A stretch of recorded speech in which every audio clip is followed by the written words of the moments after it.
aos poucos sobreviventes, né? Então, na aula passada, nós vimos supersimetria. Eu não vou fazer um resumo sobre supersimetria, não há muito o que resumir, aquilo já foi um resumo. E começamos a estudar uma teoria de campos,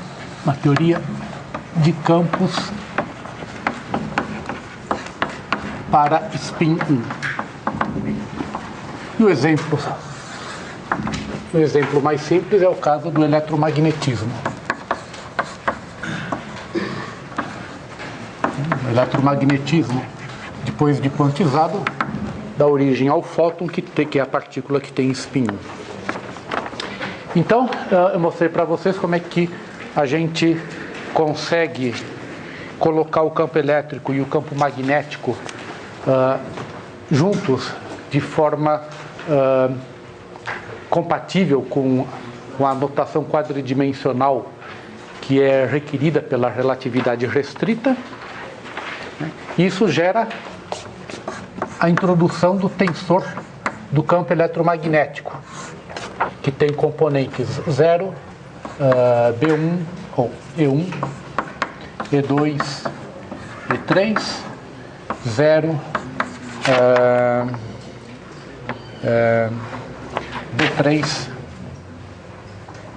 B3 menos B2, 0, B1 e 0. E como ele é antissimétrico, aqui é menos E1, menos E2, menos E3, menos B3, menos B3, mais B2 e menos B1. Então, nem o campo elétrico, nem o campo magnético são objetos fundamentais do eletromagnetismo, né? O objeto fundamental é esse tensor do campo eletromagnético, é o tensor do campo eletromagnético. Não precisa se preocupar em entender o que é um tensor, é simplesmente uma generalização do conceito de vetor, né? Um objeto que é um vetor tem um índice só. Tensores são objetos que têm mais do que um índice, né? Então, um vetor também é um tensor, é o tensor mais simples que existe. Muito bem.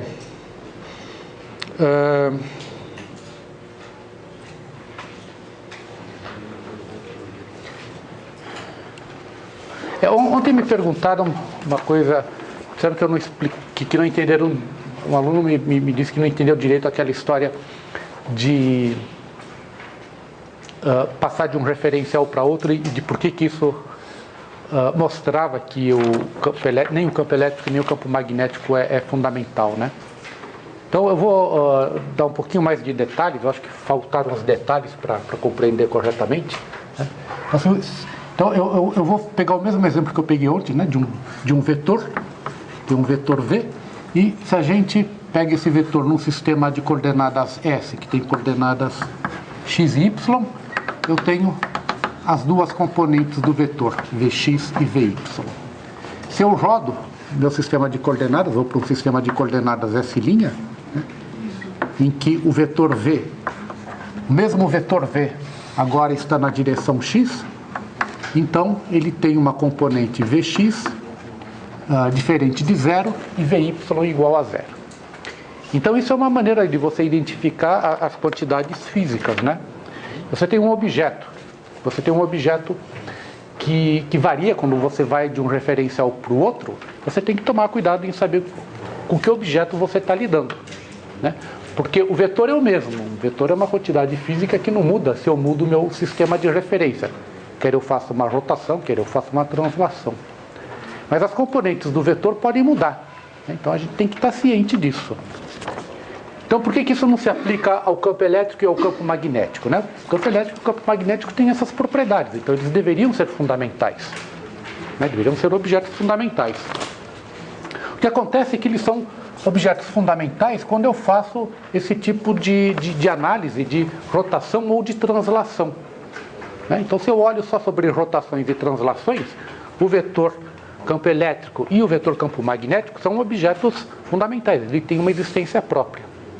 Mas a gente tem que olhar no contexto da relatividade restrita. A gente não pode só fazer rotações e translações, mas tem que fazer também transformações de Lorentz. Ok? Então, quando eu faço uma transformação de Lorentz, o que acontece com o campo elétrico e com o campo magnético? Aí eu falei, pensem, por exemplo, numa transformação, numa situação em que, por exemplo, o campo elétrico, a gente está no sistema, no referencial S, né? Se eu estou no referencial S, está aqui as coordenadas de S, x, y e z. Vamos imaginar que nesse referencial, o campo elétrico, né? O campo elétrico tem só a componente z, por exemplo. Né? Então esse é o campo elétrico. Como é que eu vejo esse mesmo campo elétrico no referencial S', no referencial S', x', y' e z', que está se movendo com relação a S com velocidade v? Então, tem que aplicar a transformação de Lorentz. Então, qual é a transformação de Lorentz? A gente tem que fazer, quer calcular F', vamos colocar os índices em cima, só para facilitar. F' mini vai ser, por uma transformação de Lorentz, ele se transforma em lambda mi alfa, lambda mi beta, F alfa beta. Ok? Muito bem. Como a transformação de Lorentz está na direção x, né? Esse referencial está se movendo nessa direção, com relação àquele. Então, a transformação de Lorentz que eu tenho que pegar, lembre-se que eu escrevi a matriz da transformação de Lorentz, era cosseno hiperbólico de alfa, menos seno hiperbólico de alfa, menos seno hiperbólico de alfa, cosseno hiperbólico de alfa, 1, e aqui zeros. Né? Então essa é a coluna 0, 1, 2 e 3, 0, 1, 2 e 3.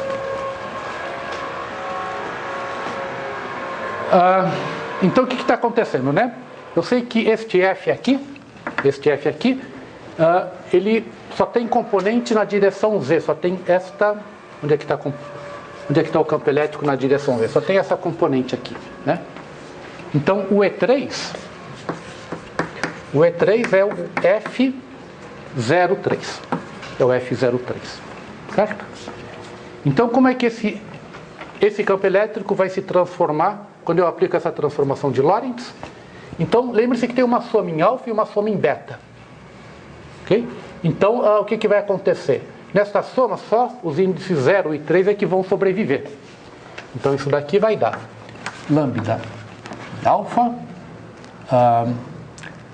lambda mi 0, lambda mi 3, F03, ok? E como esse tensor é antissimétrico, então o 3,0 também vai sobreviver na soma. Vai ficar mais lambda mi 3, lambda mi 0, F30. Então eu abri essas duas somas e a única componente diferente de zero são essas aqui. Aqui, como isso é antissimétrico, eu posso trocar o sinal e escrever como lambda mi 0, lambda mi 3, menos lambda mi 3, lambda mi 0, vezes o F03. Então tá aí, tudo em termos do campo elétrico. Então agora vamos ver quais são as componentes da matriz de Lorentz que são diferentes de zero. Né? Então vamos lá, né? Aqui é linha e aqui é coluna. Então a coluna 0 só tem componentes 0 e 1 diferente de zero. Então mi só pode ser 0 ou 1. A coluna 3 é essa daqui, né? E a única componente diferente de zero é o 3,3. É o 3,3. Então ni só pode ser 3. E aqui é a mesma coisa, né? Mi só pode ser 3 e ni só pode ser 0 ou 1.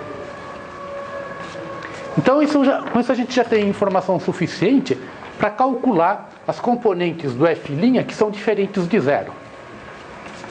Então quais são as componentes diferentes de zero? Vai ser F'03. F'03, que vai ser o lambda 00, que é o cosseno hiperbólico de alfa, e o lambda 33, que vale 1. Quando mi é igual a 0, isso é 0. Quando ni é igual a 3, isto é 0. Então está aqui, né?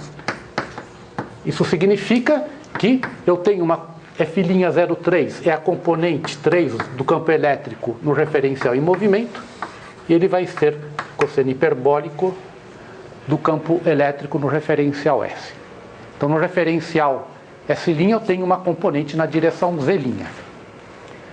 Mas eu também posso pegar a componente 1, né? F'13. Quem é essa componente F'13? Vai ser 1, 0, né? Linha 1, coluna 0, que é menos seno hiperbólico de alfa, menos seno hiperbólico de alfa.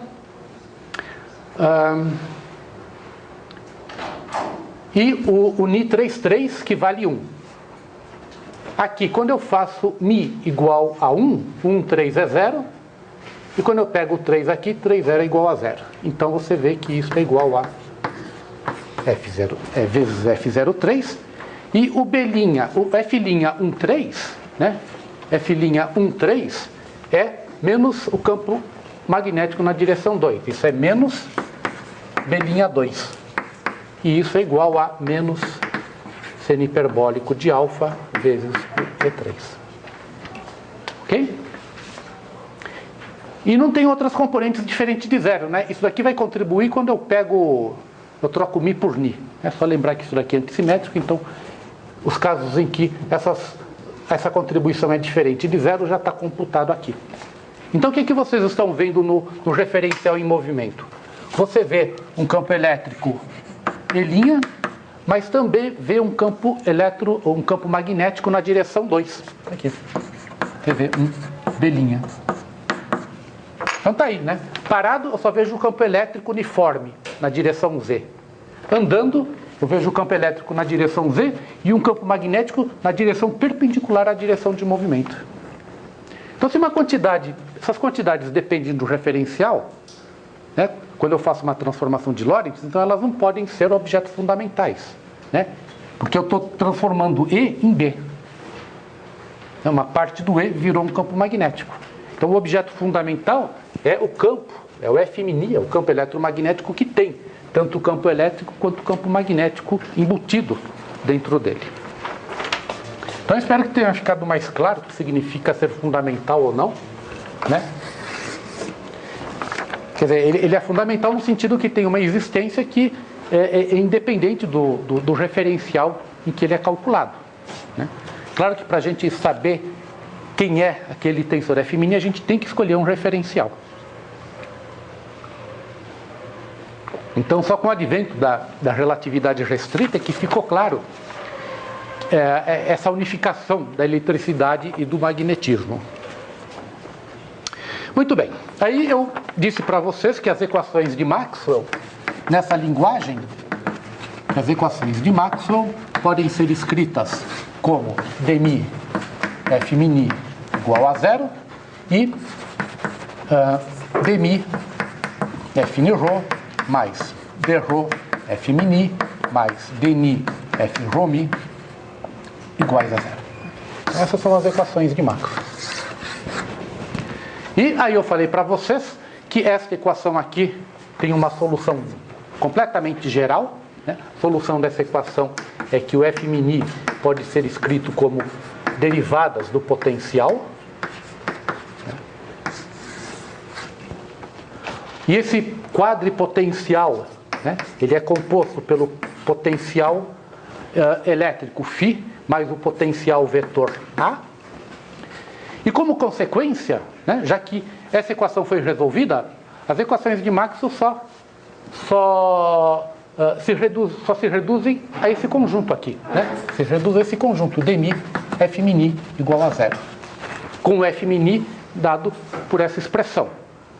Se o F' é dado por essa expressão, então vocês veem que dmi de dmi a ni menos dni a mi é igual a 0. Né?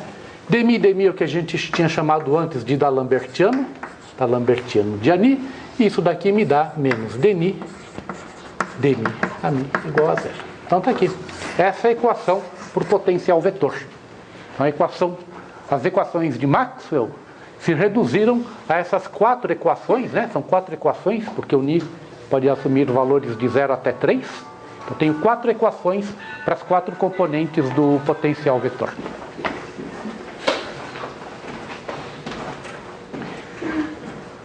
Então, é isso daqui, né? Quer dizer, essas equações são as equações de Maxwell não homogêneas, né? Aqui são as equações não homogêneas.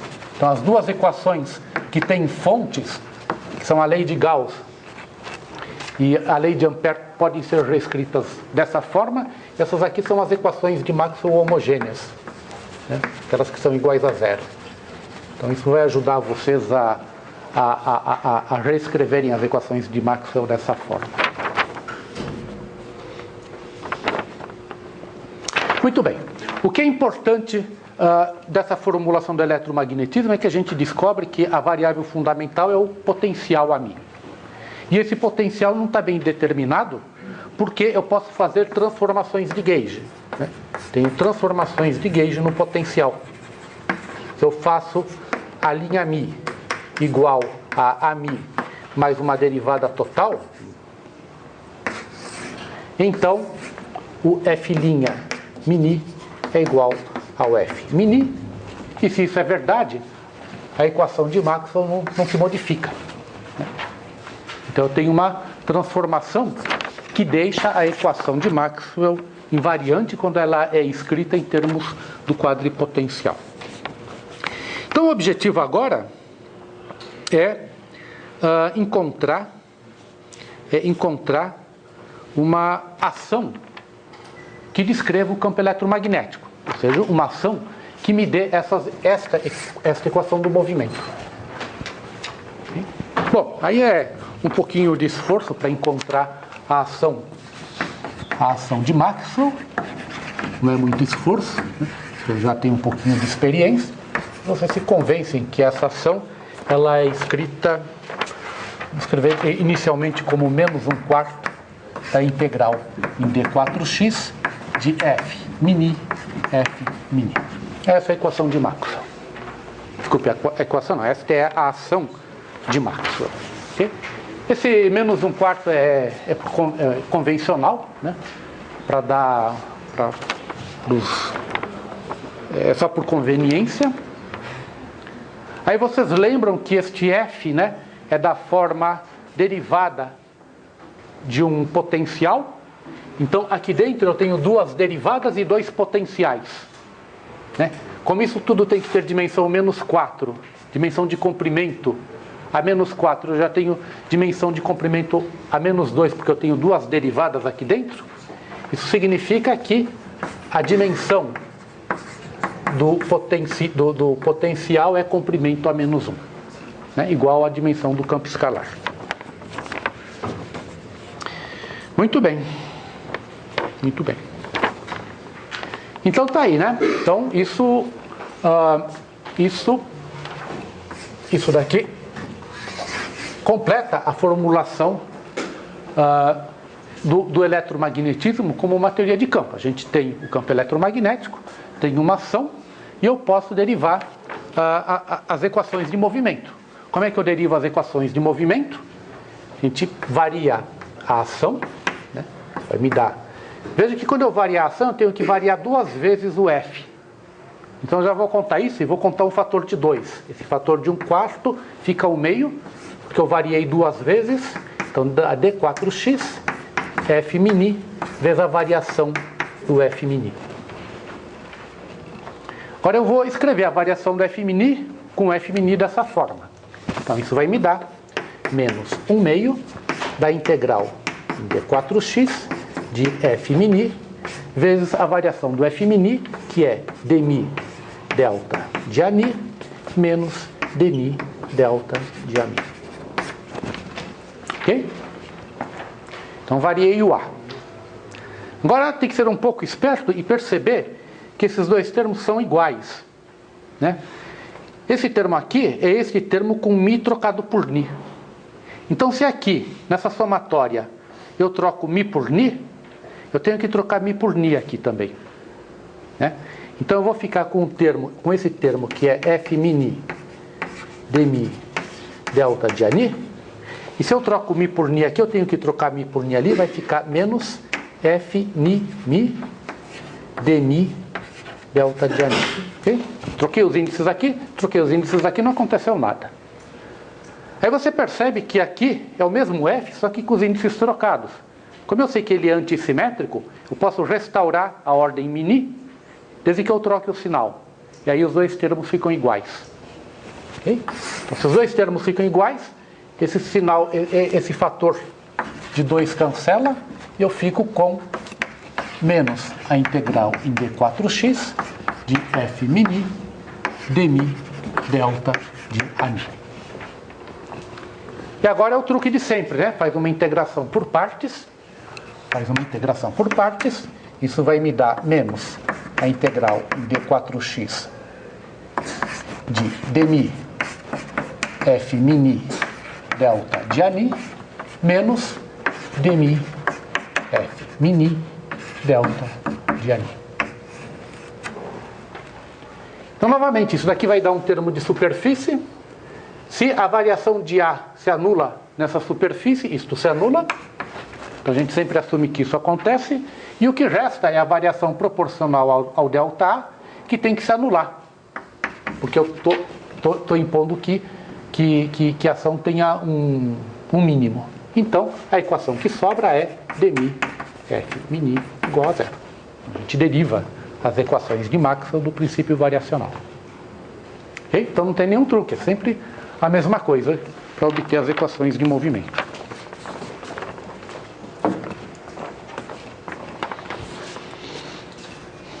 Muito bem.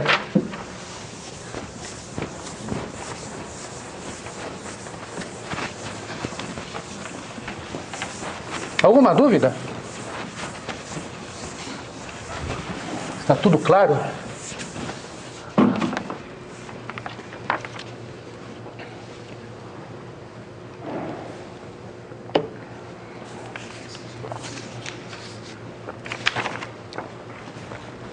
Muito bem. Então vamos lembrar um pouquinho do que a gente fez com o campo escalar, né? A gente tinha visto que o campo escalar complexo,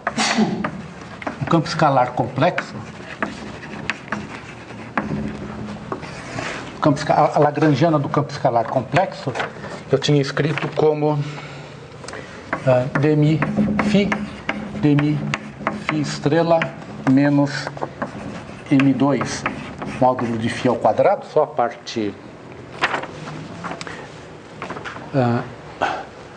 só o termo cinético e o termo de massa, né? Eu mostrei para vocês que em geral é possível mostrar que em geral qualquer campo escalar, qualquer campo complexo vai ter uma invariância por uma transformação de fase, né? Então, se eu tenho uma transformação de fase, né, com alfa real, então isso mostra que a fase não é um grau de liberdade importante nessa ação, né? Bom, e como eu tenho uma transformação de fase, né, existe uma corrente conservada, que nesse caso é menos I φ dmi φ estrela mais I φ estrela dmi φ. Então essa é a corrente conservada, né? Essa corrente é conservada, dmi jmi igual a zero. E eu disse para vocês que é natural a gente tentar interpretar essa corrente como sendo a corrente eletromagnética associada a esse campo, né? Mas aí eu falei que tinha que ter um pouquinho de cuidado, né, e não saltar para essa conclusão, porque a carga elétrica ela é diferente das outras cargas geradas pela corrente de Noether, né? As cargas que a gente viu geradas pela corrente de Noether foi a translação, Pmi, né? Foi quando eu faço se a ação é invariante por translações, tinha um tensor M mini antissimétrico, que é o tensor gerado quando eu faço uma transformação de Lorentz. Se eu faço uma transformação de simetria interna, eu tenho uma carga Q AB, onde A e B são os índices da simetria interna, que em geral é antissimétrico, né? Vou chamar isso de MAB, igual a menos MBA. Vamos chamar isso aqui, vamos pôr a carga, né? Vamos pôr a corrente, né? Essas são as correntes, Jμ. Essas são as correntes que a gente obtém por transformações que a gente estudou nos outros casos. E tem essa transformação de fase, que também tem essa corrente conservada, essa corrente de Noether. Mas o que acontece é que na natureza a gente não encontra nenhum campo associado a esses camaradas, né? Não existe nada, não existe nenhum campo que responda, por exemplo, a componente zero dessa corrente é a energia, né? A única coisa que responde à energia é a gravitação, mas a gente está excluindo a gravitação. Então, se a gente excluir a gravitação, a carga da translação não tem nenhum campo que responde a essa carga. Assim como essa simetria interna. Mas se eu tenho uma carga elétrica, eu sei que tem um campo que responde a uma carga elétrica, que é o campo eletromagnético, né? Então, de alguma forma, se a gente quer interpretar essa transformação de fase e interpretar esta corrente e a carga associada a esta corrente com a carga elétrica e essa corrente com a corrente elétrica, a gente tem que mostrar que existe um acoplamento entre este campo φ e o eletromagnetismo. Então é essencial que haja alguma coisa que conecte os dois. Caso contrário, não tem sentido afirmar que essa corrente representa a corrente elétrica gerada pelo campo escalar. Okay? Então vamos ver se a gente acha alguma conexão, né? Quer dizer, essa transformação de fase, né? Essa transformação de fase, eu posso também escrever ela na forma não infinitesimal, na forma finita. Vocês lembram que φ era φ' igual a exponencial de I alfa φ, né? Para obter essa forma, eu simplesmente expando a exponencial. E eu tenho essa transformação, ou esta, para o campo escalar. E para a teoria de Maxwell, a única transformação que eu tenho é essa transformação, né? A transformação de gauge. E essas transformações são totalmente distintas, né? O fato mais óbvio é que numa transformação de gauge, o parâmetro depende das coordenadas. Eu estou atuando com uma derivada nessa função. Isso aqui é uma função, né? Depende das coordenadas. Enquanto que numa transformação de fase, esse alfa é um parâmetro, é um número real. Mas ele não é uma função das coordenadas. Okay? Então aqui, o que eu tenho? Alfa é um número real. Né? É um número real. E aqui eu tenho uma função de t, x, y e z. É claro que uma função é mais geral que um parâmetro, né? Mais geral do que o número real. Então a pergunta natural é, será que de alguma forma a gente pode identificar essa transformação de gauge com essa transformação de fase? Né? Bom, isso só vai ser possível se ao invés de eu ter uma constante aqui, um parâmetro constante, eu tenho uma função. Se eu deixo o alfa depender de t, x, y e z. Então, quando eu tenho uma transformação desse tipo, eu chamo essa transformação de transformação global. Né? Transformação global. Porque o alfa é o mesmo em todos os pontos do espaço-tempo. Ele é global, ele não muda. Enquanto que se eu tenho uma transformação de gauge, eu chamo uma transformação que tem um parâmetro que depende das coordenadas, eu chamo isso daqui de uma transformação local. A transformação local. Né? Local porque depende do ponto em que eu estou fazendo a transformação. Então há uma distinção bastante grande, né, entre as transformações, a transformação de fase e a transformação de gauge. Então, se essas duas teorias estão conectadas, elas têm que ser invariantes pelas mesmas simetrias. A gente já viu que a teoria de Maxwell é invariante por essas transformações de gauge, já que se a linha é obtido de A dessa forma, o F' é igual a F, né? Você vê que isso é uma simetria da ação. Isso é uma simetria da ação, já que se eu fizer A indo em A mais derivada de lambda, o F vai em F. É uma simetria da ação. Só que não é uma simetria global. É uma simetria local da ação.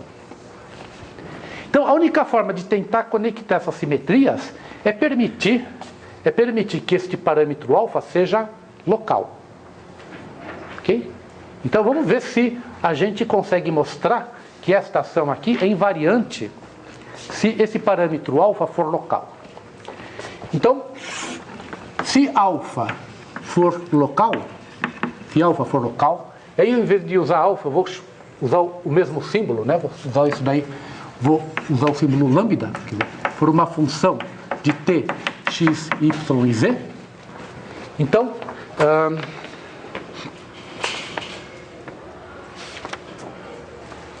aqui tem o i, né? Eu esqueci o i aqui. Tem que ter o i. Então, a variação, a transformação de fase local vai ser I lambda φ. Né? Então, agora isso daqui é uma transformação de fase local. Transformação de fase local. Por essa transformação de fase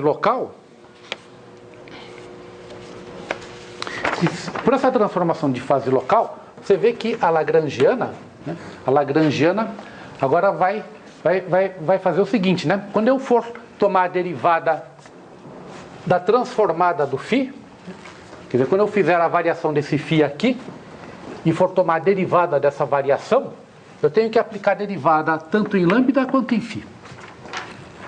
Ok? Então eu vou ter duas contribuições. Então o que vai acontecer? Vamos fazer isso, né?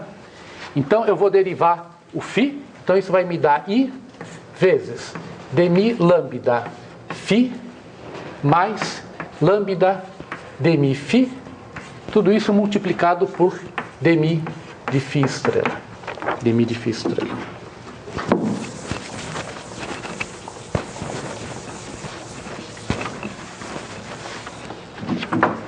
Mais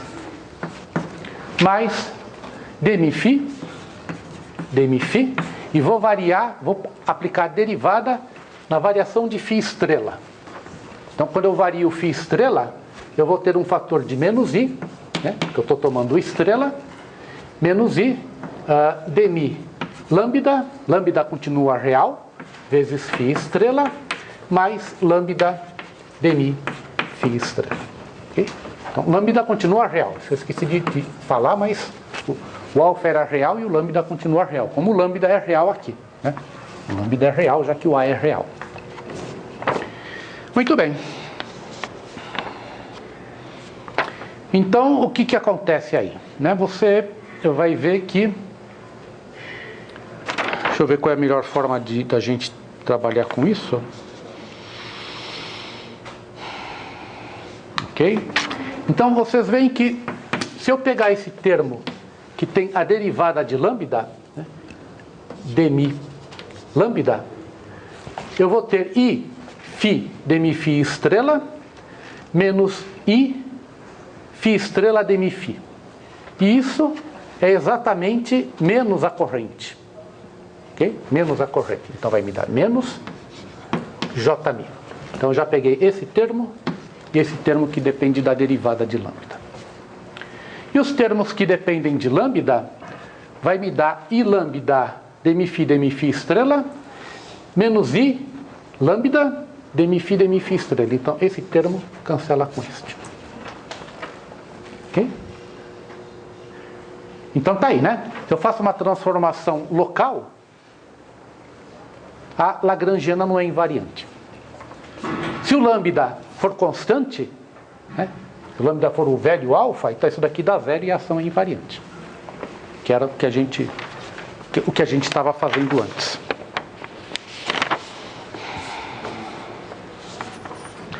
Bom, então isso é um problema, né? Porque se eu quero identificar essa corrente com a corrente elétrica, e eu quero identificar essa transformação de fase global com eu quero promover aquela transformação de fase global para uma transformação de fase local, eu não encontro uma invariância da ação. Então o que está faltando para isso ser invariante? Bom, é claro que se esse campo φ é carregado, ele tem carga, ele tem que interagir com o campo eletromagnético. Ok? Se é um campo carregado e eu tenho um campo eletromagnético, um vai atuar sobre o outro, não tem como. Qualquer objeto carregado produz um campo eletromagnético e, portanto, muda qualquer outro campo eletromagnético que já esteja presente. Então, o que eu estou fazendo não é muito consistente, porque eu estou pegando a lagrangiana pura do eletromagnetismo e estou pegando a lagrangiana pura do campo escalar. Mas falta alguma coisa que misture o campo escalar com o campo eletromagnético. Alguma coisa que me dê uma interação entre os dois. Bom, e aí existem muitas maneiras de eu adicionar àquela lagrangiana mais esta um termo que misture o campo φ com o campo Ami. A maneira mais simples é chamado de acoplamento mínimo. Eu vou acoplar os dois campos da forma mínima. E esse acoplamento mínimo é obtido fazendo a derivada parcial, indo na derivada parcial mais I a mi. Isso parece estranho, mas é o que a gente encontra na natureza. Aparentemente a natureza gosta de ter esse tipo de acoplamento. Em primeiro lugar, né, tem sentido fazer isso? Né? A primeira coisa que a gente tem que cuidar é com as dimensões. Porque se as dimensões estiverem erradas, isso não dá certo. Você vê que a derivada tem dimensão de inverso de comprimento e o campo eletromagnético, o potencial também tem dimensão de inverso de comprimento. Então eu posso adicionar uma coisa a outra. Então o que eu estou propondo é que ao invés de trabalhar com esta ação para o campo escalar complexo puro, eu trabalho com uma ação em que a derivada ali é substituído por isso daqui. Como isso vai aparecer muitas vezes, eu vou dar um nome para esse camarada, né? Então, eu vou inventar uma nova derivada de mi, que é chamada derivada covariante. Derivada covariante.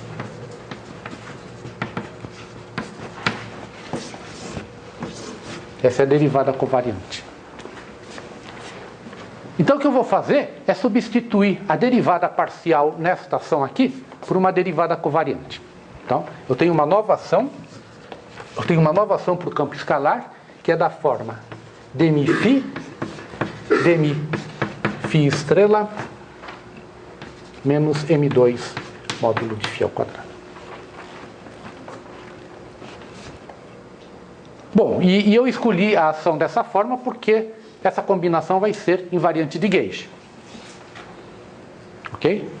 Então o que a gente tem que fazer? Tem que calcular a variação dos termos novos que apareceram aqui. Mas eu vou deixar isso como um exercício, vocês vão ter que fazer esse exercício, né? Só mostrar que os termos novos que vocês adicionaram compensam esse termo e a variação da lagrangiana é igual a zero. Ok? Então vocês entenderam a jogada, né? Se eu faço uma transformação de fase local, esta ação não é invariante. Então eu vou tentar incorporar naquela lagrangiana os campos de gauge de tal forma que a ação seja invariante. E o que eu estou afirmando é que esta é uma solução para o problema. É a solução mínima para o problema. Mínima no sentido de que qualquer outra mudança que você faça naquela ação, ela vai incorporar potências do campo A. Então essa é a potência mínima que a gente pode incorporar. Né? Potência 1. Certo? Então dessa forma, eu tenho uma nova teoria. Vamos chamar isso daqui, né, de S. Maxwell, lagrangiana. Vamos chamar essa lagrangiana, né, isso aqui, com um fator de 1/4. Né? Isso aqui é a integral em d4x de L, Lm, a lagrangiana de Maxwell. Então agora eu tenho uma nova teoria, né, que é a lagrangiana. Vamos chamar isso daqui do campo escalar. Lagrangiana do campo escalar. Lagrangiana do campo escalar, mais a lagrangiana de Maxwell. E eu sei que sob uma transformação de gauge, né, sob uma transformação de gauge, em que ΔAmi vai em dmi lambda e ΔΦ vai em menos I lambda φ, então ΔL é igual a zero.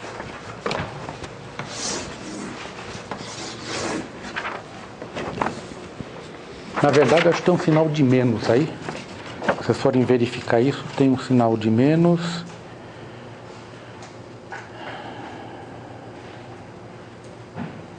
É aqui. Quer dizer, para isso daqui ser zero, aqui tem que ter um sinal de menos. Né? Delta de Ami é menos dmi lambda.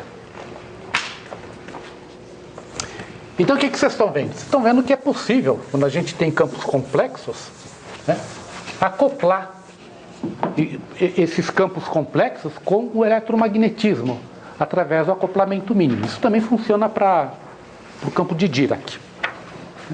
Então, o campo de Dirac também tem uma transformação de fase global.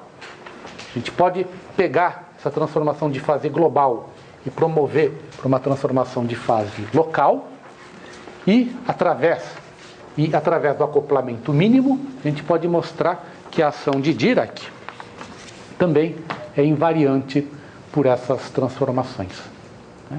Então, isso daqui é o que se chama de uma teoria de gauge. Isso é uma teoria de gauge.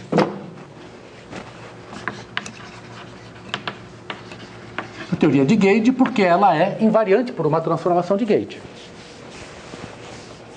Então, a teoria básica de gauge é o eletromagnetismo. Eu posso esquecer o campo escalar. Né? Eu sei que isso daqui já é invariante pelas transformações de gauge. Então, essa é a teoria de gauge mais simples. E aí eu posso incorporar matéria. Eu posso incorporar o campo escalar, posso incorporar o campo complexo e outros tipos de campos. Certo? Muito bem. Então, para vocês terem uma ideia do que está acontecendo, né, a gente usa uma notação compacta, e em geral essa notação compacta ela atrapalha a visualização do que está acontecendo. Então vocês têm que, pelo menos um dia na vida, abrir essas expressões. Então, se você pega e abre o que tem aqui dentro, né, isso aqui a gente já abriu, é menos 1/4 de F mini. Mas vamos abrir isso daqui, porque tem um termo novo, né, que foi adicionado. Então você vê que isso vai me dar dmi φ estrela. Depois eu vou ter termo, menos m2 módulo de φ ao quadrado. Depois eu vou ter termos, né? Eu vou ter termos que multiplicam, né? Eu vou ter termos que multiplicam φ, termos que tem o Ami vezes φ derivada de φ estrela. E o complexo conjugado deles, de forma que vai gerar a corrente. Então, esses termos lineares em φ, vocês mostram que vão dar um termo da forma Jmi Ami. São os termos lineares em A. E depois vai ter os termos quadráticos em A. Né? Vão ter termos quadráticos em A, que vai depender de φ e φ estrela. Então, esse termo quadrático vai me dar mais Ami módulo de φ ao quadrado. Então é isso que está acontecendo. É isso que está acontecendo. Você tem um termo que vai gerar as equações de Maxwell, só que não vai gerar as equações de Maxwell puras, né? As equações de Maxwell sem fontes, elas são geradas a partir desta ação aqui. Agora, quando eu variar o A, eu vou ter esse termo que provém daqui, certo? Mas eu vou ter termos que provêm daqui, vai ser igual a Jni, né? Vario este A e dá um termo em Jmi, vario este A, vai dar um termo mais 2 Ani, menos 2 Ani, módulo de φ ao quadrado. Então você vê que eu tenho uma equação de Maxwell com fontes. Quem são as fontes para que vão gerar o campo eletromagnético, as fontes são a corrente do campo escalar e essa combinação do campo escalar com o próprio potencial. Ok? Então você mudou completamente a estrutura da teoria. Agora você tem contribuições para o campo eletromagnético que envolvem o próprio campo escalar.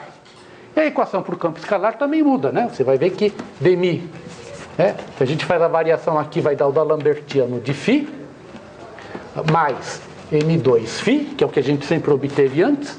Mas quando vocês fizerem a variação do φ aqui dentro, vai dar termos complicados, né? Esse termo é simples, vai dar ao quadrado vezes φ. Mas quando variar o φ aqui dentro, quando você variar o φ ali dentro, vai dar dmi-φ, vai dar coisas como i dmi-φ, i dmi-φ vezes ami, vezes o ami. Então vai te dar uma teoria complicada, né? A teoria que nós estudamos, que é a teoria livre, tinha sempre isso daqui igual a zero, e agora o campo eletromagnético também contribui para o campo φ. Okay? Então isso é uma teoria em que existe uma interação entre o campo eletromagnético e o campo escalar, né? Um depende do outro para se propagar. Então é uma teoria bastante complicada, né? Não é uma teoria simples.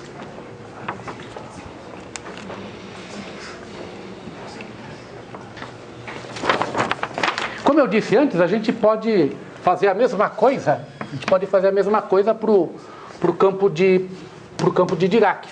Eu tenho a Lagrangiana de Maxwell mais a Lagrangiana de Dirac, né? Ou seja, isto é menos 1/4 de F mini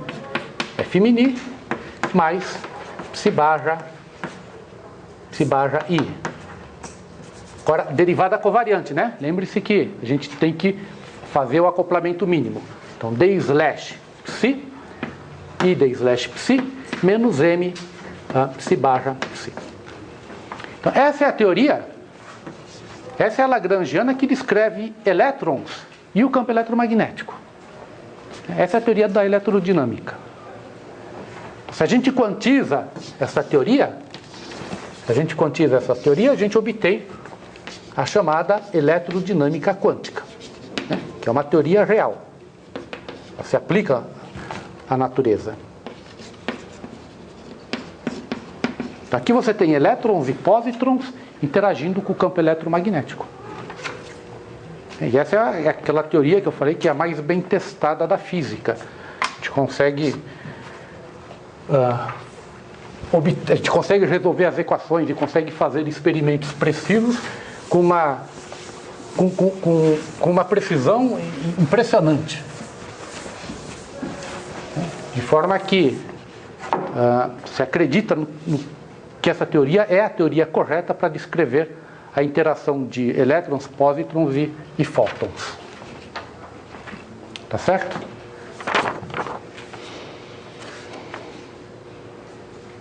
Muito bem, alguma dúvida? Essa teoria é tão bem sucedida que... E esse formalismo da teoria de campos, ele é tão bom que você pode interpretar a teoria quântica de uma forma bastante pictórica. Você faz desenhos do que está acontecendo, né? Então, se a gente considera essa teoria no contexto quântico, né, eu tenho um campo eletromagnético que permeia todo o universo, eu tenho um campo de Dirac que permeia todo o universo, mas como a gente está no regime quântico, eu posso usar a dualidade onda-partícula. Em vez de falar num campo eletromagnético, eu falo das partículas associadas ao campo eletromagnético, que são os fótons. Então, sempre que eu excito o campo eletromagnético, eu interpreto essa excitação como um fóton, uma partícula. Mesma coisa para o campo de Dirac, né? Permeia todo o universo, e se por algum motivo esse campo é excitado, eu interpreto essa excitação como um elétron ou como um pósitron. Certo? Então eu posso desenhar figurinhas para representar como é que esses camaradas interagem. né? Só para vocês verem, deixa eu abrir essa derivada covariante, né? Essa derivada covariante é psi barra I d slash psi, né?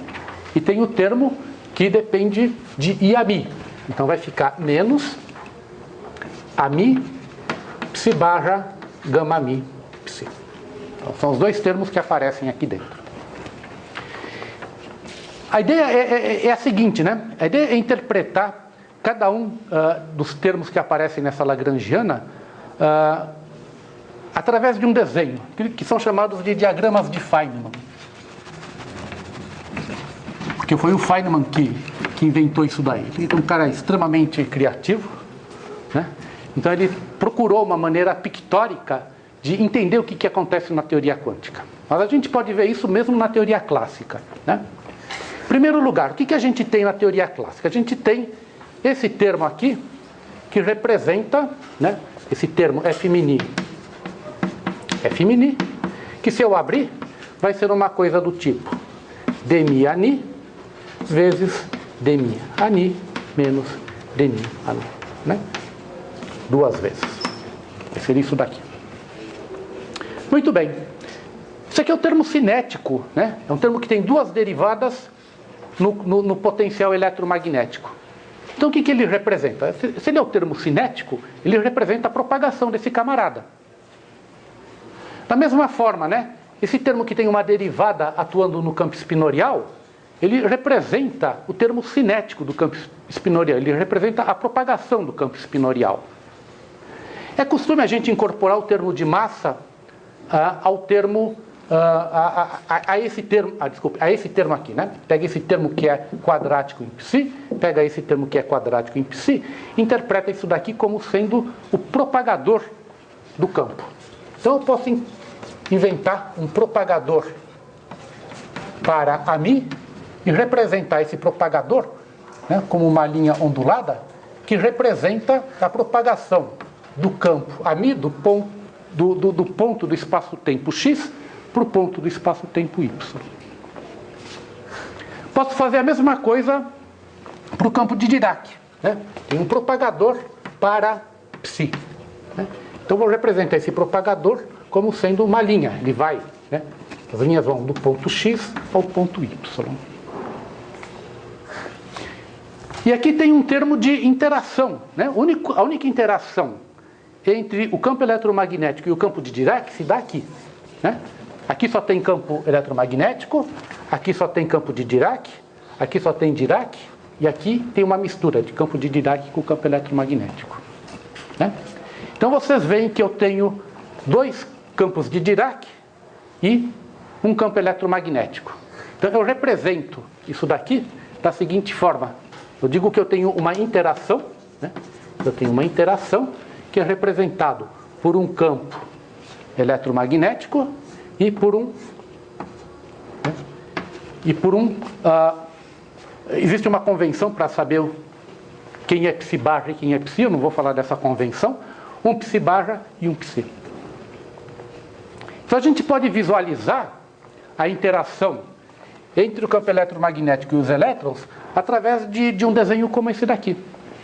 Aí eu posso calcular várias coisas, né? Por exemplo, se eu quero calcular o espalhamento de dois elétrons, eu posso desenhar uma coisa desse tipo aqui, né? Dois elétrons, está aqui o propagador do elétron, eles interagem, né? Eles interagem para produzir um fóton, e esse fóton pode, de repente, produzir dois elétrons, né? Na verdade, para funcionar, isso daqui tem que ser um elétron e um positron, né?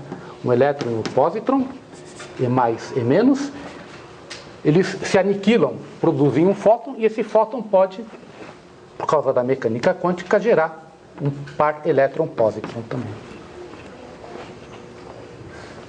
Certo?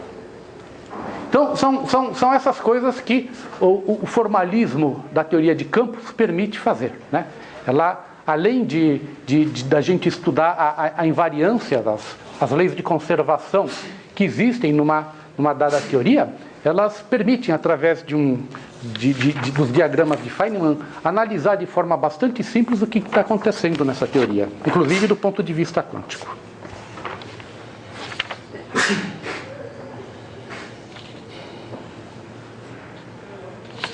Ok? Alguma dúvida? Muitas, né? Vocês vão precisar fazer um curso para aprender a lidar com diagramas de Feynman. Eu estou fazendo parecer simples, mas é muito mais complicado do que está aí no quadro, né?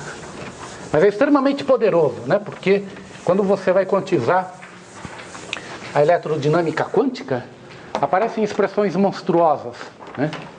Aparecem expressões monstruosas e cada termo dessas expressões, elas têm uma representação simples dessa forma aqui. Foi isso que, essencialmente, o Feynman percebeu, e com isso se pôde estudar a teoria com uma profundidade enorme, graças a essa técnica aqui. Muito bem. Muito bem. Bom, até agora, vocês viram que a gente podia pegar o campo escalar e assumir uma situação em que existem N campos escalares. Fez a mesma coisa para o campo de Dirac, a gente generalizou a teoria do campo de Dirac para N campos de Dirac. E a pergunta é, será que a gente pode pegar essa teoria do eletromagnetismo, né?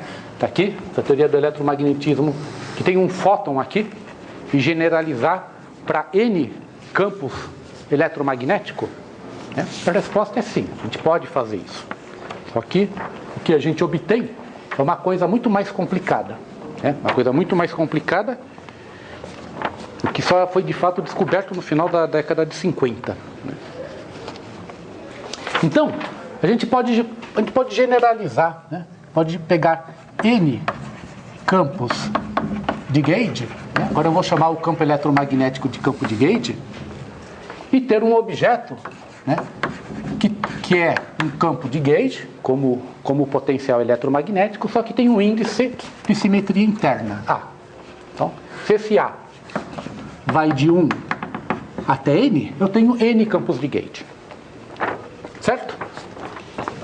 Nesse contexto, ele não é mais chamado campo eletromagnético, mas é o campo de Young-Mills, porque foram esses camaradas que pela primeira vez propuseram uma teoria desse tipo. O campo de Maxwell é do Maxwell, esse é o campo de Young-Mills, porque eles generalizaram o campo de Maxwell. Então, como é que a gente generaliza?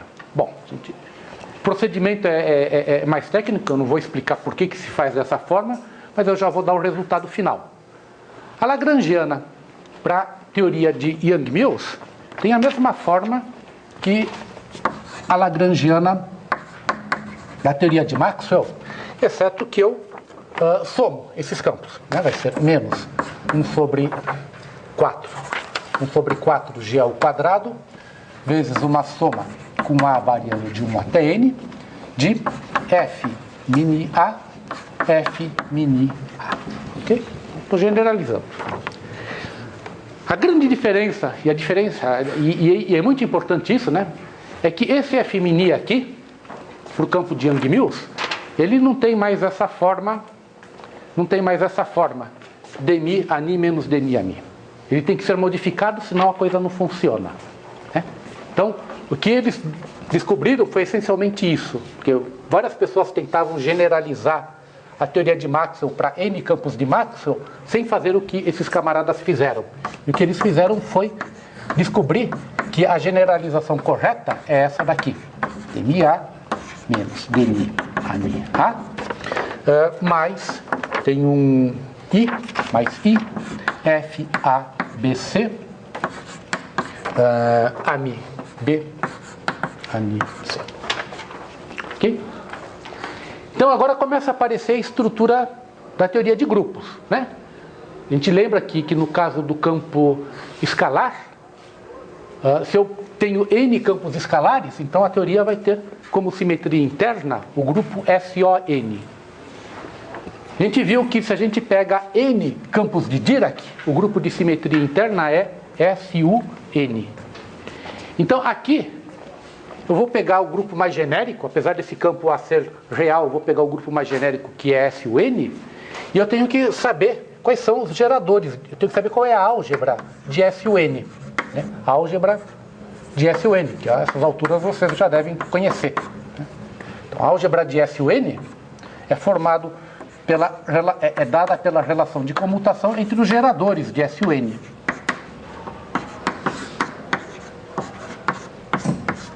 Okay? Então, esses são os geradores de SUN. Então, se os geradores satisfazem uma relação, uma álgebra de comutadores como essa, esses camaradas são chamados de constantes de estrutura de SUN. As constantes de estrutura. Certo? Espero que o Barata tenha falado sobre isso. Falou? Ou levemente? Ou vocês já estavam tão cansados que não perceberam? Você tem geradores de um grupo, então o comutador desses dois geradores tem que ser proporcional aos geradores do grupo, senão não é um grupo, né? E as constantes que aparecem aqui são as constantes de estrutura do grupo. Essa é uma forma, é uma das possíveis formas de realizar o grupo como uma álgebra.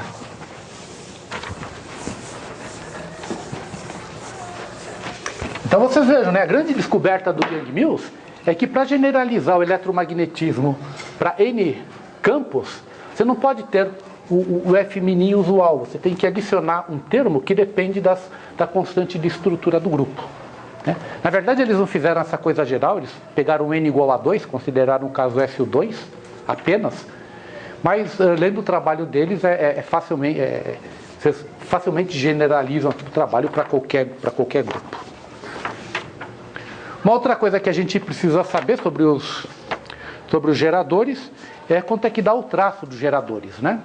Então, a gente tem que normalizar o traço de TA, TB, com um fator de 1/2. Isso é convencional, né? Então, eu vou dar... Quer dizer, você escolhe por convenção qual é o fator de normalização do traço. Né? O traço do produto de dois geradores, né, vai ser igual a 0 se eles forem diferentes, e se eles forem iguais, vai ser 1/2, vai ser simplesmente 1/2. Então, isso é tudo que eu preciso para formular a teoria de Young-Mills. Dependendo do livro que vocês lerem, vocês vão ver que há diferentes formulações para a teoria de Young-Mills, né? Essa daqui, eu estou construindo a teoria de Young-Mills com esses campos F'(A) que são reais. Né? E eu tenho N campos F'. Eu poderia colocar esses campos na forma matricial. Né? Lembre-se que eu posso realizar os geradores da álgebra de SUN como matrizes unitárias N por N com determinante 1. Né? Então eu tenho uma base de geradores para essas matrizes unitárias N por N. Então vocês podem imaginar que esses T's, né? TA é uma matriz TA N por N. A álgebra é abstrata, mas você pode dar uma realização para essa álgebra. Então, uma possível realização é que a realização natural, já que se trata do grupo SUN, é como matrizes N por N de determinante 1. Então, se vocês consideram o T como uma matriz N por N, eu posso fazer o seguinte: eu posso pegar o AMI-A e contrair com o TA. Ok? Isso daqui vai me dar uma matriz. Vai me dar uma matriz AMI. Né? Uma matriz N por N. Já que isso daqui é uma matriz N por N. Então eu pego todos os geradores, contraio com todos os As, e eu tenho uma matriz N por N. Então agora eu posso trabalhar com o meu campo A, né? Não com N cópias do campo A, mas com uma matriz N por N que tem todos os campos misturados lá dentro. Se eu faço isso, então o F' também vai ser uma matriz, né? Esse F' vai ser TA vezes o F'(A). E se a gente escreve esse F' em termos deste AMI, da matriz AMI, então ele vai ficar com a seguinte forma. Ele vai ser escrito como dmi ANI menos dmi AMI mais I vezes o comutador de AMI com Ani, né? Então essa forma é mais simpática porque ela tem menos índices. Mas aí você tem que lembrar que esses objetos são matrizes e não comutam, né? Enquanto que aqui eles têm um índice a mais, mas eles são funções, então eles comutam entre si. E quando eu escrevo a ação de Young-Mills para essa forma, ela fica com a seguinte cara. Aí fica o fator de menos 1 sobre 2G2, 1 sobre 2G2, integral, vezes o traço de F mini. Então você pega o traço desse F, você recobra aquilo lá. Ok? E é fácil de ver que recobra aquilo lá, né? Porque tomar o traço desses dois F's, né, é tomar o traço de 2T's. Tomar o traço de 2T's, né, vai me dar um delta B, que vai me dar essa soma, e me dar um fator de 1/2 que recobra o fator de 4 que está ali. Muito bem. Muito bem. Está claro, então, como é que a gente pode fazer uma generalização do eletromagnetismo para N campos de gauge? É uma coisa que depende agora fundamentalmente da estrutura de grupo, né? No caso do campo complexo, do campo escalar e do campo de Dirac, a estrutura de grupo estava mais ou menos escondida, mas aqui ela aparece explicitamente. Bom, o que falta? Falta determinar as transformações de gauge, né? Então eu estou construindo aquilo ali para ter uma generalização dessa transformação que ocorre para o eletromagnetismo. E essa generalização também não é simples, né? A generalização ela ocorre da seguinte forma. Então eu vou primeiro escrever a transformação finita, né? Uma transformação de gauge. Então, eu tenho uma transformação de gauge finita, não infinitesimal, depois eu vou dar infinitesimal, a transformação de gauge finita, e eu vou dar a transformação de gauge para essa forma matricial, né? Para essa forma matricial. Então, a linha Mi, que é uma matriz, ela é menos I, U de X, vezes a derivada covariante de U de X. Ok? E a derivada covariante de qualquer coisa, né? A derivada covariante de U de X é igual a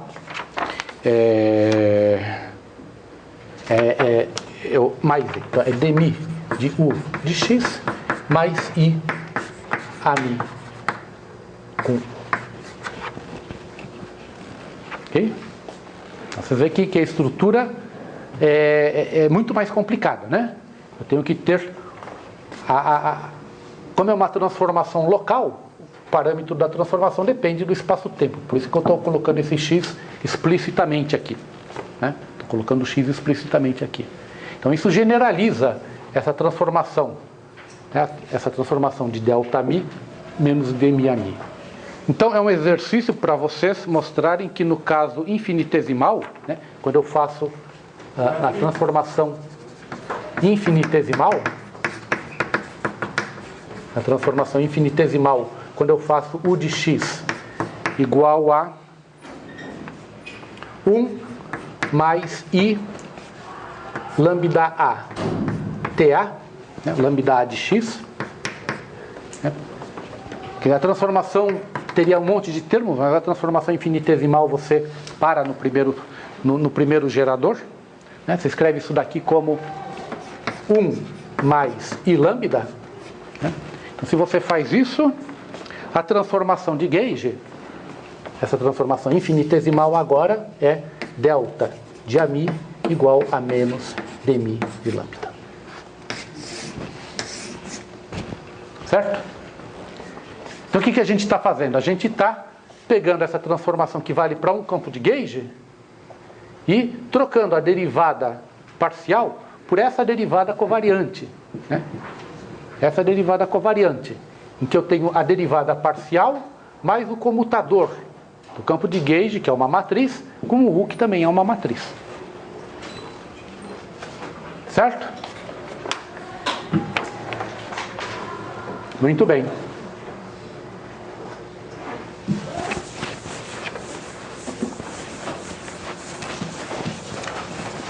Uma vez que a gente sabe a transformação no potencial, eu posso calcular a transformação no F.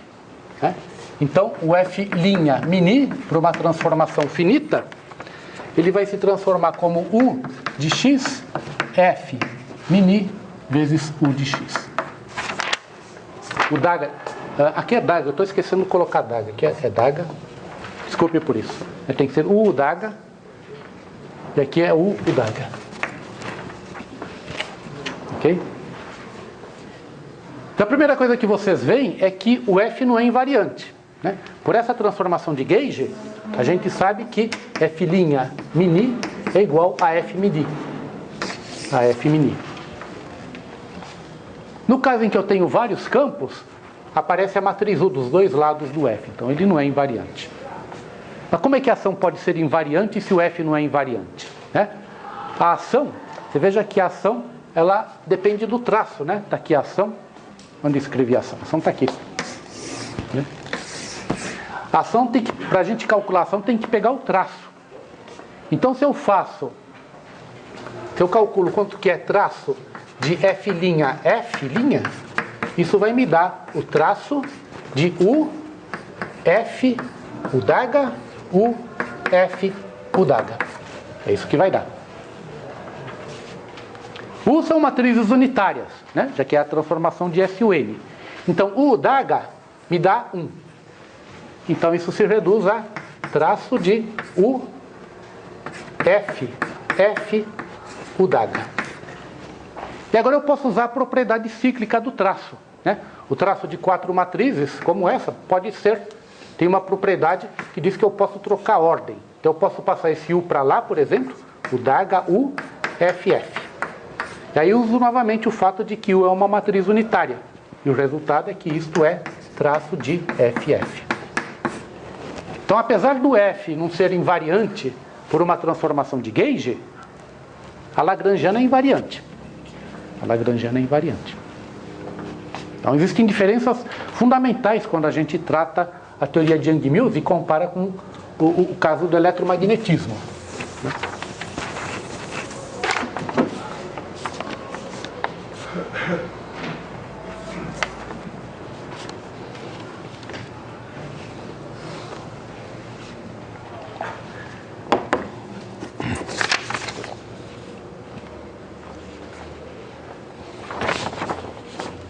Muito bem.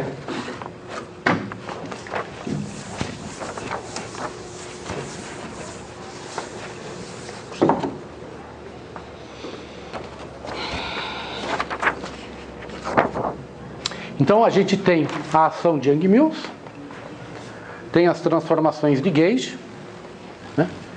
Então a gente está vendo que essas transformações de gauge deixam a ação invariante, deixa de fato a lagrangiana invariante. E o próximo passo é encontrar as equações de movimento. Né? Encontrar as equações de movimento.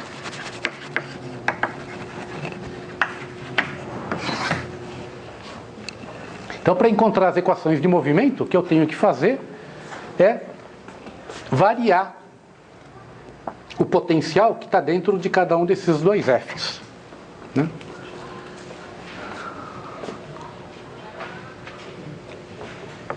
Eu acho que não vai dar tempo de fazer isso, acho que vocês também não têm mais saco para isso.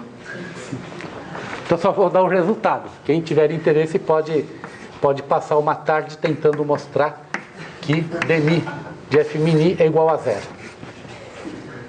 Ok?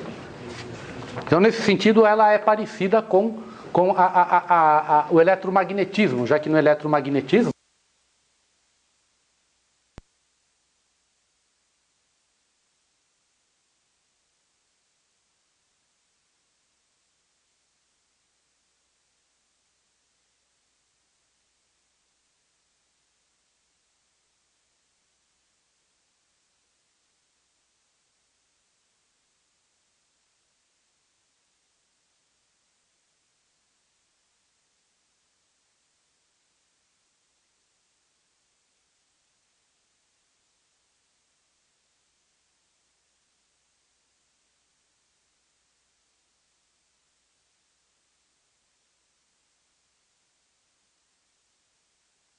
o campo de Young-Mills e acoplar o campo com a matéria, como a gente fez com o eletromagnetismo.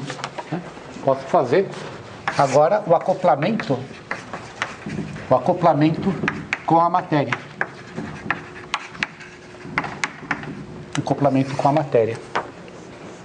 Então, a regra é a mesma, a regra que funciona é a mesma, é fazer o acoplamento mínimo, né? A gente faz o acoplamento mínimo, em que a gente pega a teoria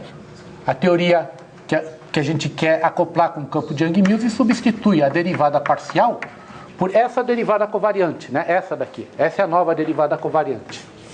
Né? Essa é a nova derivada covariante. Então, quando a gente faz isso, a gente encontra, por exemplo, para o campo escalar, bom, vou dar coisa geral, né? A ação da matéria fica sendo D4x. Vou usar a notação vetorial, a notação matricial. Então é traço de dmi φ estrela, dmi φ, mais psi barra i d slash psi menos m psi barra psi. Né? Onde φ e psi são matrizes. Φ é TA vezes os φAs e psi é TA vezes psi-A. Essa é a notação matricial pro. Claro que eu ainda posso incorporar, né, termos de interação entre a matéria, né? Posso adicionar uma outra lagrangiana de interação que tem uma forma traço, por exemplo, de posso introduzir um potencial para o campo escalar, um potencial que só depende do módulo de φ, e posso adicionar a interação entre os férmions da forma φ psi barra psi ou psi barra gama 5 psi. Tem várias possibilidades. E essa é a ação mais geral que a gente pode construir com acoplamento mínimo para descrever um campo de Young-Mills acoplado a uma matéria que é composta de vários campos escalares e vários campos espinoriais. Né? Então, essa é a teoria de Gauge. E isso tem nomes, né? Vocês vão encontrar na literatura vários nomes. Essa daqui, né? Essa daqui é a teoria de Young-Mills. A teoria de Young-Mills. Teoria de Young-Mills. Você só estuda o campo de Gauge e ignora a presença da matéria. E aí, dependendo da matéria que você inclui, ela tem nomes diferentes. Né? Por exemplo, se você quer estudar as interações fortes, então você escolhe como grupo de Gauge as interações fortes. O grupo de Gauge é o SO3. Então, quem participa das interações fortes? Você tem espinores, psi-A, que são os quarks, e tem os campos de Gauge, que são os gluons. Né? Então, essa é a teoria de interações fortes.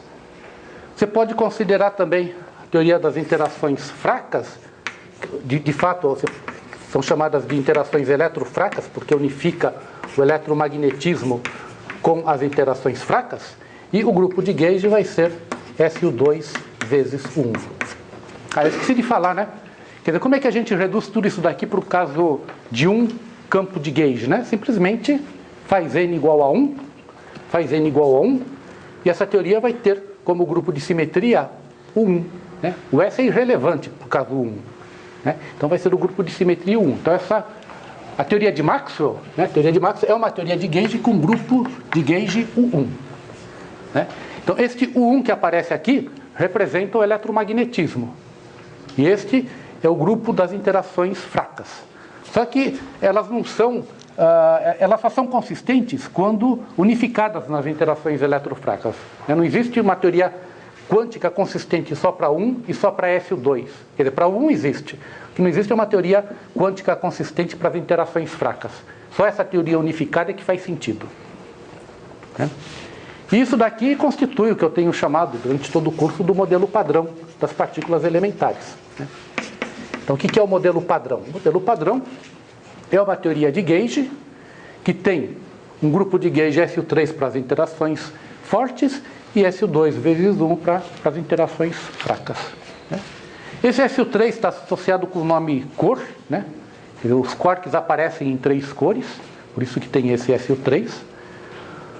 E aqui esse grupo SU2 vezes 1 tem que ser misturado e depois decomposto numa parte que representa as propriedades das interações fracas e outra que vai gerar a carga do eletromagnetismo, né?